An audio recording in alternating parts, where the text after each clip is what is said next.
आप सभी का स्वागत है आपके अपने YouTube channel Rajesh sir GK में। आज हम चर्चा कर रहे हैं राजस्थान एकीकरण के आगे के चरणों के बारे में। लेकिन आगे के चरणों के बारे में चर्चा करने से पूर्व अगर हम पीछे के जो चरण अभी तक हमने जो पढ़े हैं उनके बारे में हम चर्चा कर लेते हैं कि हमने अभी तक कुल 19 रियासतों में से कितनी रियासतों का अभी तक हमने विलय कर दिया और आगे अभी और कितनी रियासतों का विलय करना बाकी है। तो सबसे पहले अपन ने मत्स्य संघ के बारे में चर्चा की थी, जिसमें अपन ने 4 रियासत और 1 ठिकाने का विलय किया था। उसके पश्चात अपन ने पूर्व राजस्थान संघ दूसरे चरण के बारे में चर्चा की थी, जिसमें अपन ने 9 रियासत और 2 ठिकानों के विलय की चर्चा की थी। तो कुल 13 रियासतें विलय कर ली थी अपन ने। फिर एक उदयपुर का और विलय किया था संयुक्त राजस्थान के अंदर, तो कुल हो गई थी 13 एक 14 रियासतें। टोटल थी 19 रियासतें, 19 में से 14 हो गई। अब शेष रही है कितनी रियासतें? 5 रियासतें। अब एक रही है सिरोही रियासत। सिरोही रियासत के बारे में जानकारी मिलती है कि मई 1948 को संयुक्त राजस्थान के निर्माण के पश्चात मई 1948 को रियासती सचिवालय के द्वारा जो सिरोही राज्य का जो प्रशासन था, जो शासन था, वो बम्बई प्रेसिडेंसी अर्थात बम्बई सरकार को सौंप दिया जाता है। तो इसका मतलब सिरोही रियासत की भी जो एक प्रकार से राज्य था वो बम्बई प्रेसिडेंसी को सौंप दिया गया था। अब रही 4 रियासतें कौन कौन सी? तो एक तो है आपके जैसलमेर रियासत, एक है जोधपुर रियासत, एक है जयपुर रियासत, एक है बीकानेर रियासत। जैसलमेर रियासत का जो प्रशासन था वो स्वतंत्रता के समय भारत सरकार ने अपने अधीन अपने हस्तक्षेप में अपने हाथों में ले लिया था। जोधपुर रियासत के शासक थे अपने हणवंत सिंह। हणवंत सिंह को लेकर बहुत सारी समस्याएं आई थी। हणवंत सिंह को कहते हैं कि मोहम्मद अली जिन्ना के द्वारा पाकिस्तान में विलय के प्रयास किए जाते हैं। भोपाल का नवाब था, धौलपुर के उदयभान सिंह जी थे, इनके द्वारा पाकिस्तान में विलय के प्रयास किए जाते हैं। कहा जाता है कि भाई माउंट बेटन, वीपी मेनन और सरदार पटेल जी, इन्हीं के प्रयासों से जोधपुर का विलय किया गया था। हम आगे चर्चा करेंगे जोधपुर के शासक हणवंत सिंह के बारे में कि किस प्रकार इन्होंने विलय पत्र पर हस्ताक्षर किए थे। फिर आती है जयपुर रियासत। जयपुर रियासत के बारे में अगर हम चर्चा करें तो ये जनसंख्या की दृष्टि से राजस्थान की सबसे बड़ी रियासत थी और उसके पश्चात नाम आता बीकानेर रियासत। बीकानेर रियासत के शासक शार्दुल सिंह को आप जानते हो, जिन्होंने भारत के विलय पत्र पर सर्वप्रथम हस्ताक्षर करने वाले अपने राजस्थान के प्रथम शासक थे। अब इनका विलय कैसे किया गया? आखिर ये तो अपने रियासती विभाग की जो शर्त थी, जो प्रावधान था, जो मापदंड था, उनको पूरा कर रहा था कि भाई 10 लाख जनसंख्या होनी चाहिए और 1 करोड़ वार्षिक आय होनी चाहिए। और उस शर्त से, उस प्रावधान के अनुसार अपने जोधपुर, जयपुर और बीकानेर रियासतें चाहे तो अपना भारत में स्वतंत्र अस्तित्व रख सकती थी। और ये बात तो सरदार पटेल ने स्वयं ने कहा था बीकानेर के शासक शार्दुल सिंह को। तो ये आश्वासन दिया था कि बड़ी रियासतों का विलय तभी किया जाएगा जब वहाँ की जनता और शासक दोनों इस विलय के पक्ष में होंगे। और ऐसी परिस्थिति में भारत सरकार ने भी राजस्थान की रियासतों के एकीकरण की दिशा में बहुत ही सावधानीपूर्वक कार्य करने का निश्चय किया था कि भाई सावधानीपूर्वक हमें इनका विलय करना पड़ेगा। अब अगर देखा जाए कि भाई रियासती सचिवालय के सबसे पहले दिमाग में इन रियासतों को लेकर क्या उपज आई, कारण क्या थे, क्या कारण नहीं थे, तो देखिए आप। एक तो देखिए अपनी जोधपुर रियासत देखिए, जैसलमेर रियासत देखिए, बीकानेर रियासत देखिए। ये तीनों की तीनों रियासतें जो थी हमारी, वो तीनों की तीनों सीमावर्ती रियासत थी और अपना पड़ोसी मुल्क था पाकिस्तान, उस समय जो नया नया अस्तित्व में आया था। और ये आपको भी पता है कि उस समय हमारे कैसे हालात थे। तो संभावनाएं जताई जा रही थी कि हो सकता है कि पाकिस्तान द्वारा आक्रमण कर दिया जाए। क्योंकि उसी समय आपको पता है तो कश्मीर पर भी आक्रमण कर दिया गया था पाकिस्तानी सेना के द्वारा। तो यहाँ पर ये भी यह संभावना जताई जा रही थी। और फिर इनकी और अगर हम देखें कि इनकी क्या कमियाँ थी, तो फिर अगर हम तीनों राज्यों का अगर बहुत बड़ा क्षेत्र देखें तो आप सबको पता है कि यहाँ पर कौन सा रेगिस्तान फैला हुआ है। एक विशाल रेगिस्तान, थार के रेगिस्तान का एक अंग है इन रियासतों का, एक विशाल भूभाग। और यातायात के साधनों से देख लो, संचार के साधनों की दृष्टि से देख लो, फिर भी ये काफ़ी पिछड़ा हुआ क्षेत्र था। और अगर इनको स्वतंत्र छोड़ दिया जाता तो शायद इनका जो विकास था वो शायद इनके आर्थिक सामर्थ्य से बाहर था। तो इन सभी कारणों से रियासती विभाग ने एक निर्णय लिया कि क्यों ना जैसलमेर, जोधपुर, बीकानेर और काठियावाड़ रियासत, इनको मिलाकर एक केंद्र शासित प्रदेश का निर्माण कर दिया जाए। किनको मिलाकर? तो काठियावाड़, जैसलमेर, जोधपुर और बीकानेर रियासत, ये जो सीमावर्ती क्षेत्र था, इनको मिलाकर एक केंद्र शासित प्रदेश का निर्माण कर दिया जाए। लेकिन जो स्थानीय जनता थी उसकी भावना हमारे राजस्थान में विलय होने की थी। अंत रियासती विभाग ने भी अपनी योजना त्यागनी पड़ी और इसी बीच व्रत राजस्थान की मांग की जाती है समाजवादी दल के द्वारा। समाजवादी नेता थे जयप्रकाश नारायण जी। उन्होंने नवंबर 1948 को उदयपुर में एक आम सभा को संबोधित कर रहे थे और उन्होंने उसी समय कहा था कि शीघ्र से शीघ्र वो एक वृहत राजस्थान का निर्माण करना चाहिए। ये जो रियासतें इनका भी विलय जल्द से जल्द राजस्थान में करना चाहिए और यहाँ पर एक समिति का गठन किया जाता है जिसका नाम था राजस्थान आंदोलन समिति। एग्ज़ाम के अंदर एग्ज़ाम के दृष्टि से क्या सवाल बनता है, तो आपको यह सवाल पूछा जा सकता है कि एकीकरण के दौरान गठित राजस्थान आंदोलन समिति का अध्यक्ष किसे नियुक्त किया गया। तो समाजवादी दल के प्रसिद्ध नेता थे जिनका नाम था राम मनोहर लोहिया जी को नियुक्त किया गया था। और इस राजस्थान आंदोलन समिति का जो मुख्य उद्देश्य था वो एक बृहत्तर राजस्थान का निर्माण करना था। और इसी राजस्थान आंदोलन समिति ने दिल्ली में 1 दिसंबर 1948 को एक प्रस्ताव पारित किया था और उस प्रस्ताव में कहा था सभी रियासतों को और साथ में अजमेर मेरवाड़ा को मिलाकर बिना इंतजार किए हुए एक बृहत राजस्थान का निर्माण करना चाहिए। अब हुआ क्या? अब सरदार पटेल जी को 14 जनवरी 1949 को उदयपुर जाना था और उनकी इच्छा थी कि मैं जब उदयपुर जाऊं इस अवसर पर एक वृहत निर्माण की घोषणा करूं। अब आगे चर्चा करते हैं कि किस प्रकार इन रियासतों का विलय किया गया। अब हुआ क्या? अब आगे जानकारी मिलती है कि इन रियासतों के विलय राजस्थान में करने के लिए, संयुक्त राजस्थान में करने के लिए वीपी मेनन जी प्रस्थान करते हैं दिल्ली से। कहाँ? जयपुर रियासत। और इस समय जयपुर के आप सभी को पता है शासक कौन थे, जिनका नाम था सवाई मानसिंह सेकंड। और इनके दीवान का नाम आता है आपके श्री वी.टी. कृष्णामाचारी। यहाँ पर पहुँचते हैं कौन? श्री वीपी मेनन जी। श्री वीपी मेनन जी यहाँ जनवरी 1949 को पहुँचते हैं। तो कहा जाता है कि श्री वी.टी. कृष्णामाचारी और सवाई मानसिंह सेकंड के द्वारा एक अलग ही योजना बताई जाती है श्री वीपी मेनन को। और वो योजना क्या थी? उस योजना के अनुसार अगर चर्चा करें तो वी.टी. कृष्णामाचारी जी ने कहा था कि हमें ये जो संपूर्ण राजस्थान के जितनी भी रियासतें 19 रियासतें, इन 19 रियासतों को हमें 3 भागों में विभाजित कर देना चाहिए। उन्होंने वीपी मेनन ने पूछा कि हाँ भाई कौन कौन सा भाग बताइए। तो इन्होंने कहा था कि एक का तो निर्माण आप कर चुके हो, ये संयुक्त राजस्थान, ये जो है जैसा है वैसा इसको रहने दो। एक इकाई तो ये बन गई कि अच्छा दूसरी इकाई ये है कि जयपुर के साथ में आप एक तो ले लो अलवर रियासत को और एक ले लो करौली रियासत को, एक इनका संघ बना दो, जयपुर अलवर करौली का संघ बना दो। रही बात अपने भरतपुर की और धौलपुर की, तो इनका विलय पड़ोसी जो राज्य है यूपी उत्तर प्रदेश उसमें कर देना चाहिए, भरतपुर और धौलपुर का। और ये जो रियासतें रही है तीसरी जो इकाई है जिसमें आप जोधपुर, बीकानेर और जैसलमेर रियासतों को मिलाकर एक पश्चिमी राजस्थान यूनियन संघ का गठन कर दीजिए। तो एग्ज़ाम की दृष्टि से वैसे महत्वपूर्ण नहीं है, लेकिन अगर क्या होता है कि आजकल का जो पैटर्न है उस पैटर्न में क्या होता है कथन देख के ऐसे सवाल पूछ लिए जाते हैं। तो ये जो मैंने आपको बातें बताई है इन बातों का थोड़ा सा आप अपने दिमाग में रखना चाहे तो आप सुनकर इनके अच्छे से नोट्स भी बना सकते हो।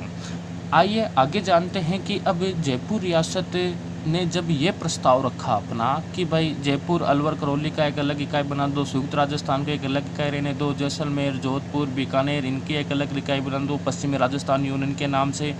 लेकिन वीपी मेनन ने कहा कि देखिए सवाई मानसिंह जी, अभी जो हालात है अपने प्रदेश के, जो जनभावनाएँ हैं, जो प्रजामंडल नेता है, इनकी जब जो भावनाएं देखी जा रही है और जो राजस्थान आंदोलन समिति है, ये जो भावनाएं हैं इन भावनाओं को देखते हुए तो आपका इसी में फ़ायदा है कि आप भी इस संघ में विलय हो जाए।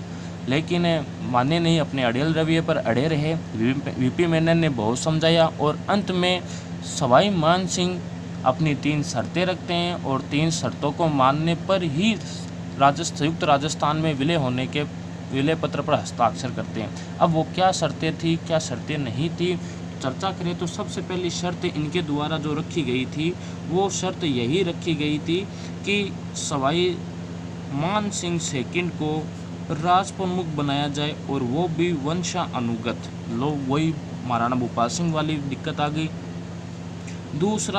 दूसरा जो यहाँ पर बिंदु रखा जाता है वो बिंदु रखा जाता है कि जयपुर को भावी राजस्थान की राजधानी बनाई जाए।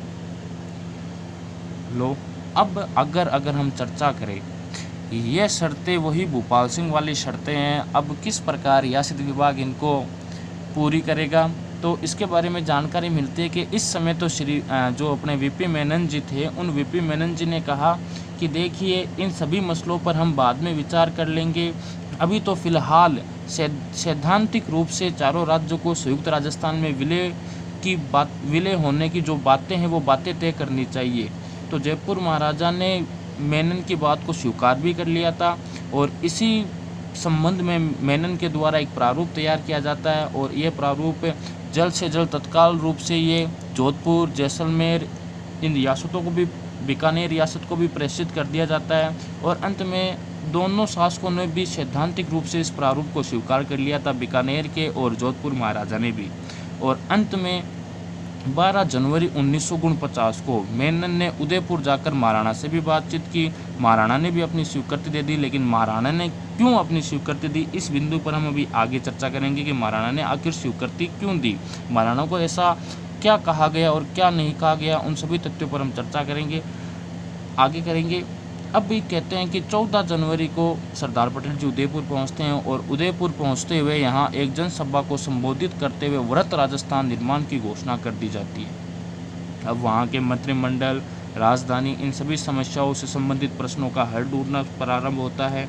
अब कैसे प्रारंभ हुआ, तो यहाँ पर एक बैठक आयोजित की जाती है 3 फरवरी 1949 को, जिसमें गोकुल भाई भट्ट, जयनारायण व्यास, हीरालाल शास्त्री, माणिक्यलाल वर्मा ये सभी दिल्ली में उपस्थित होते हैं। और इस बैठक में निर्णय लिया जाता है कि जो जयपुर महाराजा है, जिनका नाम है सवाई मान सिंह सेकंड जी, इनको वंशानुगत तो हम नहीं बना सकते, लेकिन जीवन पर्यंत ये राज प्रमुख बने रह सकते हैं। किंतु अब उदयपुर महाराणा को क्या करे, ये उदयपुर महाराणा इस बिंदु को स्वीकार नहीं करेंगे। इन्होंने क्या किया, महाराणा को और उदयपुर के जो प्राचीन राजवंश की मान मर्यादा थी, उन बातों को ध्यान में रखते हुए एक नए पद का सर्जन किया। एक नए पद का सर्जन किया जाता है चौथे चरण में, और वो पद आपके लिए महत्वपूर्ण है। एग्जाम की दृष्टि से एग्जाम में आपको सीधा सा सवाल पूछा जा सकता है कि राजस्थान एकीकरण के किस चरण में महाराज प्रमुख का पद सर्जित किया गया था। महाराज प्रमुख, अभी तक हमने चर्चा की है राज प्रमुख के बारे में, तो यहाँ पर एक नया पद सर्जित किया जाता है और उस पद का नाम है महाराज प्रमुख। तो एग्जाम की दृष्टि से महत्वपूर्ण है। एग्जाम में सीधा सवाल पूछा जाएगा कि भाई चौथे चरण में एकीकरण के किस चरण में महाराज प्रमुख का पद सर्जित किया गया, तो एक ही जवाब देना, राजस्थान एकीकरण के चौथे चरण में महाराज प्रमुख का पद सर्जित किया गया था। और ये जो महाराज प्रमुख है, ये बनाए गए थे उदयपुर रियासत के शासक महाराणा भूपाल सिंह जी को। अब यहाँ से भी कई एग्जाम में सवाल बनते हैं। एग्जाम में सीधा सा एग्जाम में आपको सवाल पूछा जा सकता है कि राजस्थान का एकमात्र या प्रथम या अंतिम महाराज प्रमुख कौन थे, तो एक ही जवाब देना है, भूपाल सिंह जी। चलो ये एक समस्या तो हो गई, लेकिन अब ये राजधानी वाली जो समस्या है, इनका कैसे निवारण करें। जोधपुर भी बड़ी रियासत है, जयपुर भी बड़ी रियासत है, उदयपुर भी बड़ी रियासत है, इनका निर्माण इनकी जो समस्याएँ हैं वो कैसे सॉल्व की जाए। तो इन समस्याओं का निवारण करने के लिए रियासती विभाग के द्वारा एक व्यक्ति का नाम आता है, जिनका नाम था सत्यनारायण राव। क्या नाम आता है, सत्यनारायण राव। सत्यनारायण राव की अध्यक्षता में एक समिति का गठन किया जाता है, एक कमीशन बनाया जाता है, जो कि कमीशन कहलाया था, किस नाम से जाना गया, सत्यनारायण राव समिति कहलाई। सत्यनारायण राव समिति यहाँ पर विचार विमर्श करती है। विचार विमर्श किया जाता है क्योंकि जोधपुर, जयपुर भी इसके प्रबल दावेदार थे, उदयपुर भी इसके प्रबल दावेदार थी। राजधानी का मसला सरदार पटेल पर छोड़ दिया जाता है। सरदार पटेल ने भी कहा कि भाई राजधानी का जो चयन है वो इस समिति के द्वारा ही किया जाना चाहिए, और इस समिति के द्वारा विचार किया जाता है कि भौगोलिक क्षेत्र के अनुसार और पेयजल के साधनों को देखते हुए अगर हम देखें तो जयपुर को ही इसकी राजधानी बनाना चाहिए। एक वृहत राजस्थान जो अस्तित्व में आएगा, इसकी राजधानी किसे बनाना चाहिए, जयपुर को बनाना चाहिए। तो एग्ज़ाम से भी आपके यहाँ पर क्वेश्चन बनता है कि जयपुर को राजस्थान की राजधानी किस समिति की सिफारिश पर बनाया गया, तो आपको एक ही जवाब देना है, सत्यनारायण राव समिति की सिफारिश पर जयपुर को राजस्थान की राजधानी बनाई जाती है। अब करें क्या, बड़े नगर नाराज़ हो जाएंगे। तो इसी बिंदु को देखते हुए इसी समिति की सिफारिश पर, किस समिति की सिफारिश पर, सत्यनारायण राव समिति की सिफारिश पर जोधपुर रियासत को न्याय विभाग दिया जाता है, या आप ये कह सकते हो कि जोधपुर रियासत को हाई कोर्ट दिया जाता है। उच्च न्यायालय किन्हें दिया जाता है, जोधपुर रियासत को दिया जाता है। इसके पश्चात बीकानेर रियासत को शिक्षा विभाग दिया जाता है, बीकानेर रियासत को शिक्षा विभाग दिया जाता है। खनिज विभाग उदयपुर रियासत को दिया जाता है, उदयपुर रियासत को कौन सा विभाग दिया गया, खनिज विभाग दिया गया। फिर इसके बाद में आता है कृषि विभाग, तो कृषि विभाग दिया गया था भरतपुर रियासत को। और आगे चलकर जब अजमेर मेरवाड़ा का भी विलय राजस्थान में कर दिया जाता है, तब इसी समिति के सिफारिश पर अजमेर मेरवाड़ा को राजस्व विभाग सौंपा गया था। तो एग्ज़ाम में अगर ये पूछा जाए कि एकीकरण के समय राजस्व विभाग निम्न में से कहाँ स्थापित किया गया, तो अजमेर में किया गया। कृषि भरतपुर, खनिज उदयपुर, शिक्षा बीकानेर और न्याय विभाग या हाईकोर्ट जोधपुर। तो ये भी आपके एग्ज़ाम की दृष्टि से महत्वपूर्ण है। इसके अलावा अगर हम चर्चा करें तो यहाँ पर प्रधानमंत्री की नियुक्ति को लेकर भी प्रश्न खड़ा हो गया था। इसके लिए हीरालाल शास्त्री और जयनारायण व्यास जी भी प्रमुख दावेदार थे। अब कांग्रेस के जो अध्यक्ष थे गोकुल भाई भट्ट, अपने राजस्थान प्रदेश कांग्रेस के जो अध्यक्ष थे गोकुल भाई भट्ट, इन्होंने रियासती विभाग को आश्वस्त करते हुए कहा था कि जो हीरालाल शास्त्री जी है, यह एक ऐसे व्यक्ति है जो राजस्थान का प्रशासन है वह प्रशासन सुचारू रूप से चला सकते हैं। दूसरी ओर प्रदेश के जो कांग्रेस के आम कार्यकर्ता थे वो जयनारायण व्यास जी को प्रधानमंत्री बनाने के पक्ष में थे, लेकिन रियासती विभाग ने भी स्पष्ट कर दिया था कि राज्य की जो विधानसभा होगी उसकी गैर मौजूदगी में राजस्थान के प्रशासन की जिम्मेदारी है वो भारत सरकार की होगी। तो एक बार के लिए तो आप हीरालाल शास्त्री जी को प्रधानमंत्री पद के लिए उपयुक्त समझते हुए उनको प्रधानमंत्री पद के लिए उनको प्रधानमंत्री पद पर नियुक्त किया जाता है, मनोनीत किया जाता है। आइए अब आगे चर्चा करते हैं कि अगर हमें एग्ज़ाम की दृष्टि से रटना क्या है, छोटे एग्ज़ाम की दृष्टि से। तो एग्ज़ाम की दृष्टि से हमें रटना है कि भाई वृहत राजस्थान का निर्माण कब किया गया, तो 30 मार्च 1949 को किया गया। अब अगला सवाल है कि 30 मार्च 1949 को वृहत राजस्थान का गठन किया गया। सर 30 मार्च को हम राजस्थान दिवस मनाते हैं, तो हम 30 मार्च को राजस्थान दिवस क्यों मनाते हैं, तो ध्यानपूर्वक देखना। ये अपना राजस्थान हो गया। देखिए अभी तक तो कितना था, ये इतना ही भाग था, और अब जो भाग मिला वो कितना मिला है, लगभग 60 से 70% भाग मिला है। तो वास्तव रूप से जो हमारा वर्तमान राजस्थान था, अगर सिरोही रियासत और अजमेर मेरवाड़ा को छोड़ दिया जाए, तो वास्तव रूप से हमारा राजस्थान पूर्ण रूप से अस्तित्व इसी दिन आया था। और इस दिन था हमारा चैत्र शुक्ला प्रतिपदा था। अर्थात जानते हो चैत्र शुक्ला प्रतिपदा का मतलब क्या होता है, नववर्ष था। क्या था यहाँ पर, इस समय नववर्ष था। तो नववर्ष के दिन हमारा राजस्थान दिवस मनाया जाता है, जो कि 30 मार्च को मनाया जाता है। अब एक आता है राजस्थान स्थापना दिवस। तो राजस्थान स्थापना दिवस ध्यान में रखना, राजस्थान स्थापना दिवस है वो मनाया जाता है 1 नवंबर को। ठीक है, तो ये अलग है। फिर अगला बनता है कि भाई इसका जो उद्घाटन करता था वो कौन था, तो सरदार पटेल जी थे, महाराज प्रमुख, एकमात्र महाराज, प्रथम अंतिम महाराज प्रमुख। तो उदयपुर शासक या मेवाड़ रियासत के महाराणा भूपाल सिंह जी एकमात्र महाराज प्रमुख थे। फिर आता है सवाई मान सिंह जी। आपको एग्जाम में सीधा सवाल पूछा जाएगा वृहत राजस्थान के राज प्रमुख कौन थे, तो सवाई मान सिंह सेकंड वृहत राजस्थान के राज प्रमुख थे। राजधानी किसे बनाया गया, जयपुर को, किस समिति की सिफारिश पर, तो सत्यनारायण राव समिति की सिफारिश पर, और प्रधानमंत्री हीरालाल शास्त्री जी को। इसके अलावा मैंने आपको कुछ और बताए हैं। अब थोड़ी सी चर्चा करते हैं कि भाई जोधपुर रियासत जब पाकिस्तान में विलय के लिए आतुर थी, तो फिर इसका विलय कैसे किया गया, किस व्यक्तियों ने अहम रोल निभाया था। तो कहा जाता है कि भाई जोधपुर महाराजा हनुवंत सिंह जी, जोधपुर के महाराजा थे जिनका नाम था हनुवंत सिंह। जोधपुर महाराजा थे जिनका नाम था हनुवंत सिंह। ये मोहम्मद अली जिन्ना के साथ इनकी काफ़ी मीटिंगें हुई थी, और मोहम्मद अली जिन्ना के साथ ये पाकिस्तान में मिलना चाहते थे, लेकिन कहते हैं कि लॉर्ड माउंटबेटन सरदार पटेल के समझाने पर ये भारत के विलय पत्र पर हस्ताक्षर करते हैं और अपना संयुक्त राजस्थान के रूप में वृहत राजस्थान में अपना विलय करते हैं।